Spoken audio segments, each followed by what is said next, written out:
Hello and welcome to the Life Tools podcast. In school, we learned history and algebra, foreign languages and chemistry, but nobody taught us tools for life. How do we deal with self-doubt? What are beliefs and how do they influence us? How do we find ourselves when we feel lost? And how do we make a healthy decision? Many people learn these things much later in life, after 3, 4, even 5 decades of existence, and often the hard way. For a few, like myself, I had to learn them very early. I created this podcast to share with you the tools that have helped me greatly in my own life. They're small actions anybody can take that bring big results over time. Let's get to it. Hello, dear listeners. I hope you all had a great Easter weekend. After a crazy busy week, I spent most of my Saturday in bed reading, which, if you ask me, is my definition of heaven. Anyway, this week we are talking about expectations and how we meet them. To start with, let's imagine 2 scenarios. Scenario 1. You've been eating a lot of junk lately. You can feel it and see it.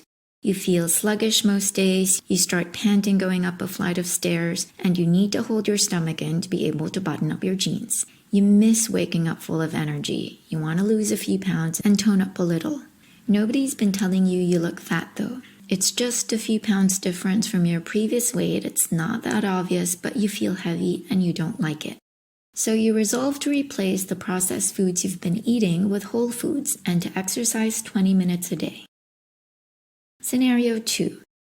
You're a university student and your professor assigned to everyone a 500-word essay to be submitted next week. You're pretty lukewarm about this class. You don't necessarily think it's very useful for real life, and quite honestly, you find the topic boring.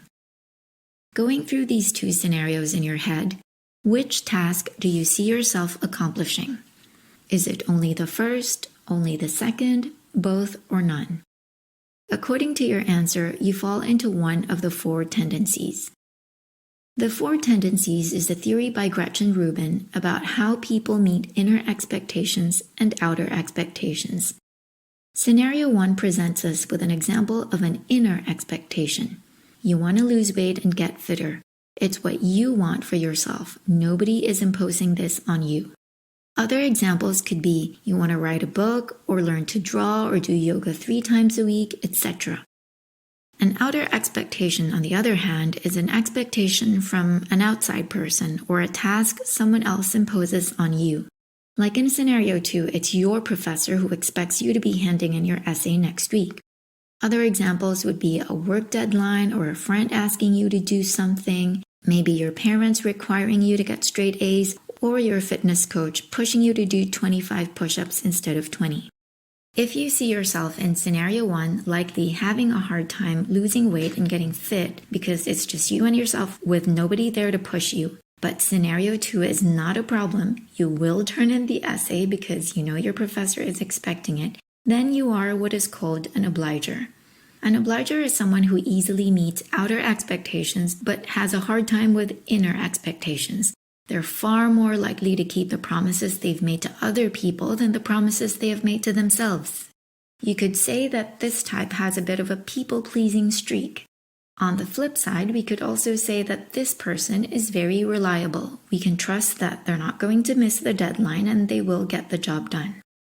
If for both scenarios you thought, oh yeah, no problem, I can lose the weight and I can turn in the essay that's expected, even though I don't find the class or the topic very interesting, then you are an upholder. An upholder meets both inner expectations and outer expectations. Once an upholder resolves to do something, they will do it. And if someone else needs them to do something, they get that done too. One might think this is the perfect tendency, but the downside is that you could get overwhelmed easily. If you're a fan of Harry Potter, one of the examples Gretchen Rubin gives is Hermione Granger. She is the classic upholder. No wonder throughout the book she's busy. If you said yes to the first scenario but no to the second, then you are a questioner. A questioner is someone who meets only inner expectations, and if there's an outer expectation, it has to be turned into an inner expectation for them to do it. I can speak about this because I am this type. I am motivated by standards I set for myself. I will do something only if it makes sense to me. In the second scenario, I will either not turn in the essay because I feel it's useless and uninteresting and doesn't make sense, or if I want to motivate myself to do it, then the only way is to find an element in the task that can serve as my internal motivation. For example, I could tell myself, well, the topic in itself is not very interesting, but I can see that if I write this essay, I will be honing my skill in organizing my ideas, and this skill I can use for plenty of things in the future. Now it makes sense to me, and so I will do it. The fourth and last one is the rebel. Gretchen says that this comprises only a very small part of the population. The rebel meets neither inner expectations nor outer expectations. They want to do things their own way at their own time. They will exercise when they feel like exercising, not because they put it on their calendar yesterday or because their yoga teacher is expecting them to show up. Rebels are motivated by the idea of freedom and choice in the present moment. They want to feel that they are doing something because they chose to do it, that it is what they want to do now. They also like challenging expectations. If you tell them, for example, that they're never going to be able to do 25 push-ups, they're going to delight in proving you wrong. The reason I'm talking about the four tendencies is because this additional knowledge about ourselves and other people can be really useful when there is an aim we want to achieve, a habit we want to change, or a promise we want to keep. If we know we are primarily an obliger, we know that the best way to get something done is to have an accountability partner. If we are a rebel, we know that we have to work through our own resistance. The example that Gretchen gives is if you want to go running or develop the habit of running, you have to rev up your motivation right now, in the moment. You think of how good it feels when your legs are moving, you imagine the sound of the wind in your ears, you tell yourself, this is my opportunity to listen to my favorite songs. Or maybe that's a podcast or an audiobook. Once you get that motivation revved up, you're going to have no trouble putting on your running shoes and stepping out the door. As a questioner, I know that I have to find meaning in what I'm doing. Otherwise, I'm not going to do it. Arbitrary rules are my enemy, and I will not do anything just because someone else said so. Knowing the four tendencies also helps us understand other people and not take it personally when they don't meet our expectations. If we are head of our team or work in HR, or if we are a mom or a teacher, we'll know to frame our expectations to each person's tendency.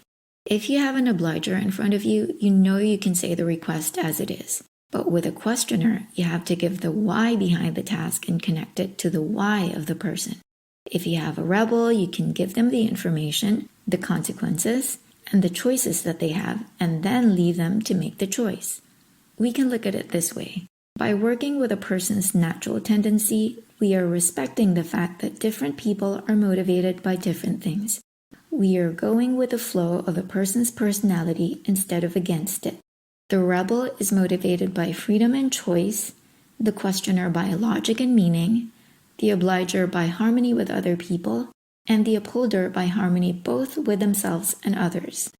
There's an inclination for us humans to judge, to always label one thing better than another, or to say that this perspective, this way of doing things, is the right way. But there is no tendency that is better or worse than the others. They all have their upsides and downsides, and society needs all these four types. What tendency are you? If you're not sure and you're curious to know, you can Google Four Tendencies Test Gretchen Rubin. That's GretchenRubin. Knowing your type will help you devise a strategy next time there's a goal you want to achieve.